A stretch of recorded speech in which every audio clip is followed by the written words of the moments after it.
Are you one of the many Americans dealing with slow transactions at the grocery store because of those new microchips? Visa says there's new software to cut that time waiting at the terminals to just 2 seconds.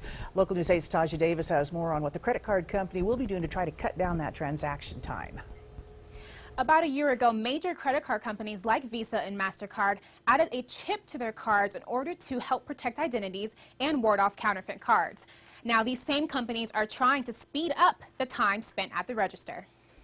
Today, Visa announced the launch of its newest solution that will speed up checkout times. It's called QuickChip for EMV. EMV stands for Europay, MasterCard, and Visa.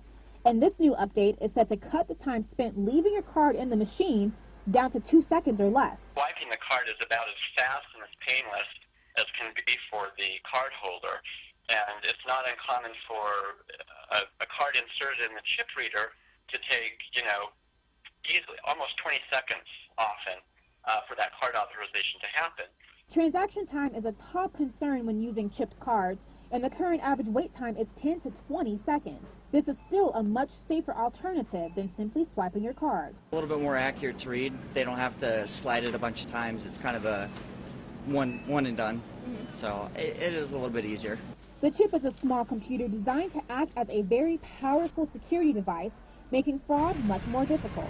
A customer's checkout speed usually depends on a terminal's connection and the time it takes for the chip to answer to multiple servers. The QuickChip is Visa's answer to say, look, we know for a variety of reasons, the U.S. needs the chip on their card. It's more globally acceptable, it's more secure, et cetera, but we also agree that we like the faster authorization of just swiping the card. There is a lot of interest in seeing what can be done about the current speed at checkout when using a chipped card.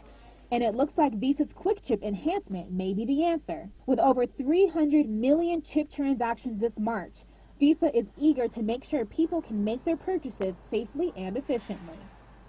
And the great thing about this solution is there's no need for any change to the card or the bank. It's simply a quick update merchants will be able to easily install. Live in the newsroom, I'm Taja Davis. All right, thank you, Taja. This quick chip for EVA is currently on a Visa-only project, and the new enhancement is free to merchants. I have that chip on my card, and sometimes you do, and it says do not remove card. So you kind of wait and kind of say hi to the person next to you. Yeah, I've been in line behind people sometimes. Yeah, so I'm glad they can speed it up.